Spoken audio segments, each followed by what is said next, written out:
لیتے ہیں اور کچھ قرآن پاک کے ترجمے اور تفسیر کے حوالے سے بات کر لیتے ہیں۔ میرے ساتھ موجود ہیں علامہ ابتسام الہی ظہیر۔ دیکھتے ہیں آج وہ ہمارے لیے کون سے پارے کا ترجمہ اور تفسیر لے کے آئے ہیں، ان کی طرف چلتے ہیں۔ نحمدہ و نصلی علی رسولہ الکریم، بسم اللہ الرحمن الرحیم۔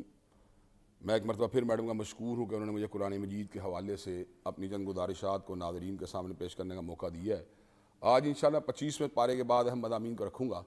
25ویں پارے کی ابتدائی آیات جو ان کا تعلق تو حامیم سجدہ کے ساتھ ہے، لیکن اس کے بعد سورہ شورى جو ہے وہ شروع ہوتی ہے، اور اس کو سورہ شورى اس لیے کہا جاتا ہے کہ اس میں اس بات کا ذکر ہے وَأَمْرُهُمْ شُورَىٰ بَيْنَهُمْ، کہ مسلمانوں کے معاملات جو ہیں وہ باہمی مشاورت سے طے ہوتے ہیں۔ مشاورت کے نتیجے کے اندر انسان جو ہوتا ہے اس کے سامنے کسی بھی مسئلے کے تمام پہلو آ جاتے ہیں اور ڈیسیجن میکنگ میں اس کے لیے بڑی آسانی پیدا ہو جاتی ہے۔ حدیث پاک سے بات معلوم ہوتی ہے ما ندم من استشارہ وما خاسر من استخارہ، جو مشورہ کرے گا اس کو ندامت کا سامنا نہیں کرنا پڑے گا، اور جو استخارہ کرے گا اس کو ناکامی کا سامنا نہیں کرنا پڑے گا۔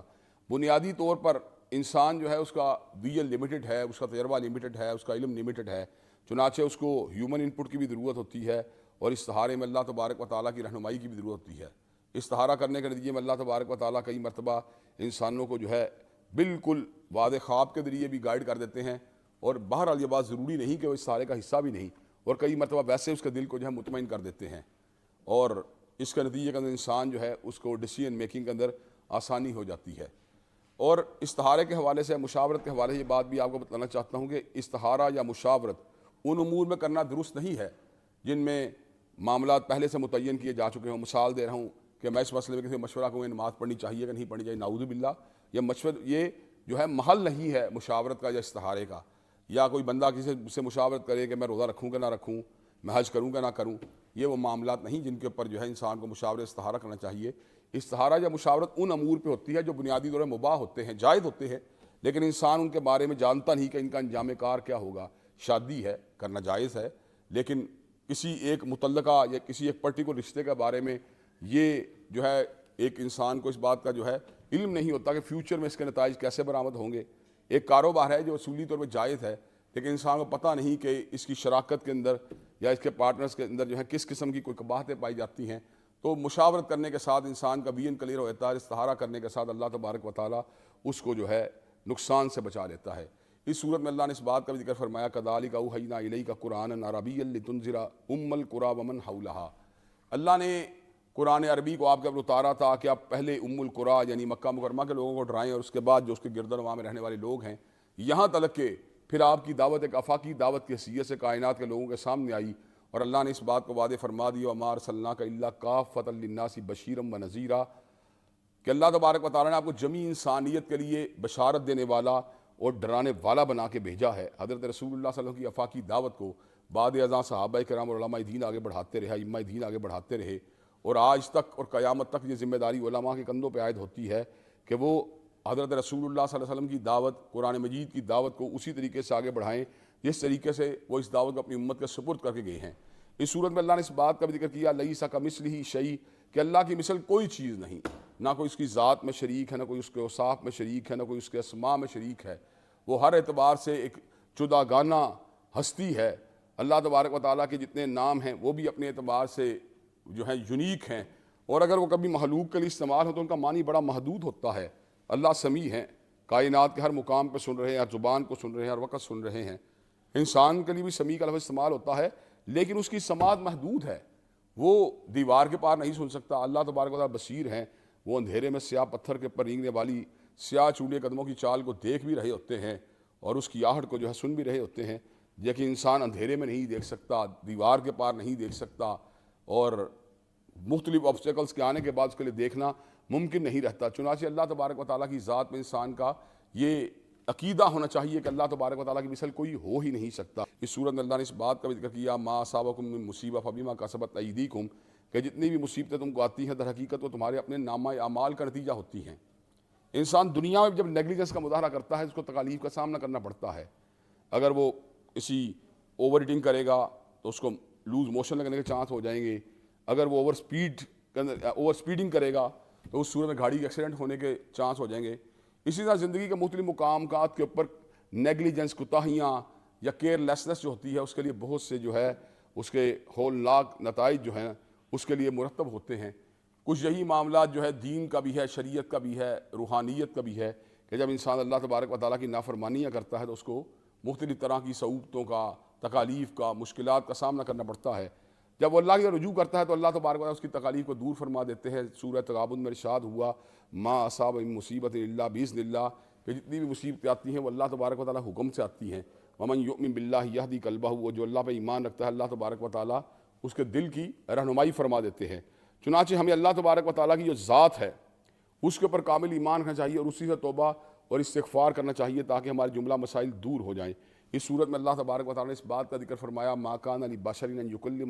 ان یکلمہ اللہ الا وحیا او من وراء حجاب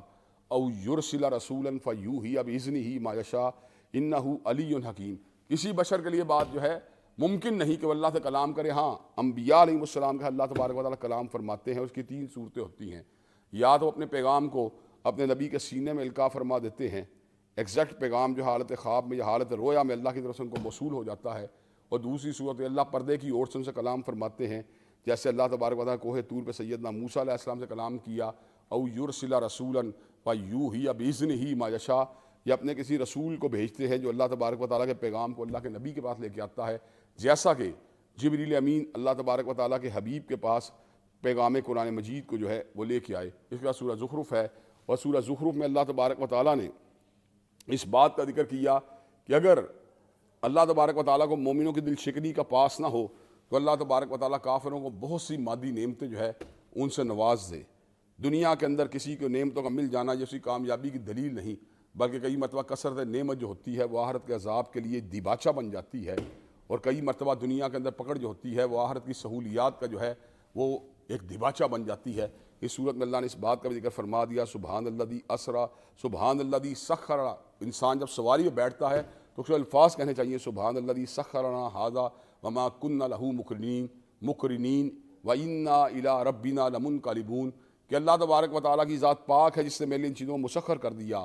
جبکہ حقیقت یہ ہے کہ میں ان کو مسخر کرنے کی صلاحیت نہیں رکھتا تھا، اور یقیناً ہم نے پلٹ کے اپنے پروردگار ہی کی طرف جانا ہے۔ یہ بڑے بڑے بحری جہاز، یہ بڑے بڑے ہوائی جہاز، یہ بڑے بڑے جنگی جہاز اور بڑی بڑی ٹرانسپورٹیشن جو ہے یہ در حقیقت اللہ تبارک و تعالیٰ ہی کی طرف سے انسان کے لیے مسخر کی گئی ہے۔ اگر انسان اپنی طاقت پہ غور کرے تو یقین کیجئے وہ تو گھوڑے کو بھی قابو نہیں کر سکتا۔ گھوڑا بھی اگر مسخر ہوتا ہے تو اللہ تبارک و تعالیٰ ہی کے حکم سے انسانوں کے لیے مسخر ہوتا ہے۔ اس صورت میں اللہ نے اس بات کا بھی ذکر کیا وَكَذَلِكَ مَا أَرْسَلْنَا مِن قَبْلِكَ فِي قَرْيَةٍ مِّن نَذِيرٍ إِلَّا قَالَ مُتْرَفُوهَا إِنَّا وَجَدْنَا آبَاءَنَا عَلَىٰ أُمَّةٍ وَإِنَّا عَلَىٰ آثَارِهِم مُقْتَدُونَ، کہ جب بھی آپ سے پہلے کسی قریہ میں کسی ڈرانے والے یعنی کسی رسول کو بھیجا گیا تو اس قریہ کے جو بعض لوگ تھے یہ بات کہنے لگے کہ ہم اپنے آبا کو ایک خاص طریقے پہ پاتے رہے اور ہم انہی کی اقتداء کریں گے۔ تو انبیاء صابقہ نے یہ بات کہی اولو جئتکم بِأَحْدَىٰ مِمَّا وَجَدتُّمْ عَلَيْهِ آبَاءَكُمْ، کیا ہم تمہیں ایسی بات سے آگاہ نہ کریں جو تمہارے آبا کا طریقہ ہے؟ تو جواب میں بجائے اس کے کہ وہ سر تسلیم کو ہم کرتے، کہنے لگے اِنَّا بِمَا أُرْسِلْتُمْ بِهِ کافرون، ہم یقیناً جو ہے اس دعوت کا انکار کریں گے جو ہمارے آباء و اجداد کے طریقے کے ساتھ ٹکراتی ہوگی۔ ہدایت کا آباء و اجداد کے طریقے کے ساتھ نسبت کرنا یہ ایک جو ہے جہل ہے، اس میں ایک جو ہے لا علمی کا پہلو پایا جاتا ہے۔ ضروری نہیں کہ انسان کے والد جو ہیں وہ کاروبار میں بہترین انسان ہوں یا جاب ان کی بڑی اچھی ہو یا دنیاوی علوم اچھے طریقے سے جانتے ہوں تو وہ دین کے معاملات میں کمپیٹنٹ ہوں، اور ایون یہ کہ اگر دین کے معاملے کمپیٹنٹ بھی ہو تو ان کی ہر بات کا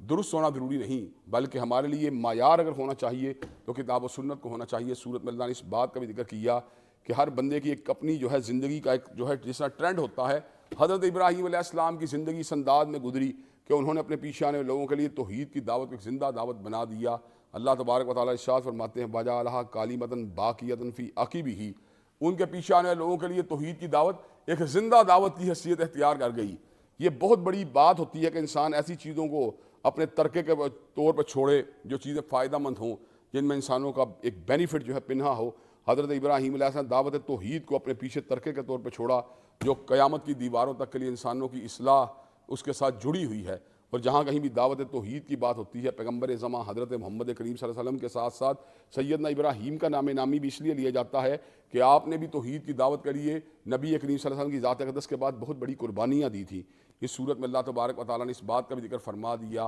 الأخلاء یومئذ بعضهم لبعض عدو الا المتقین، کہ قیامت کے دن جو جگری دوست ہیں ایک دوسرے کے بدترین دشمن بن جائیں گے، اس دن دوستی اگر باقی رہے گی تو اہل تقویٰ کی باقی رہے گی۔ جہاں تک تعلق ہے دنیا داری کی دوستی کا اور گمراہ لوگوں کی دوستی کا، تو اس کا نتیجہ قرآن میں اللہ نے بتلا دیا، یوم یعض الظالم علی یدیہ یقول یا لیتنی اتخذت مع الرسول سبیلا۔ جب قیامت کا دن آئے گا تو ظالم اپنے ہاتھ کو کاٹے گا اور کہے گا کاش میں نے حضرت رسول اللہ صلی اللہ علیہ وسلم کا راستے کو اختیار کیا ہوتا، یا ویلتا لیتنی لم اتخذ فلانا خلیلا، اور کاش میں نے فلاں کو اپنا یار نہ بنایا ہوتا۔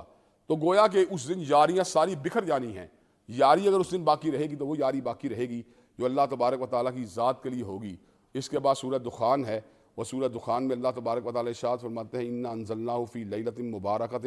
کہ اللہ نے قرآن جی کو لیلہ مبارکہ میں نازل فرما دیا۔ لیلہ مبارکہ در حقیقت لیلۃ القدر ہی کا ایک دوسرا نام ہے۔ بعض لوگ اس اعتبار سے موقف رکھتے ہیں کہ یہ کوئی اور رات ہے، یہ بات اس لیے درست نہیں کہ قرآن جی ایک ہی رات میں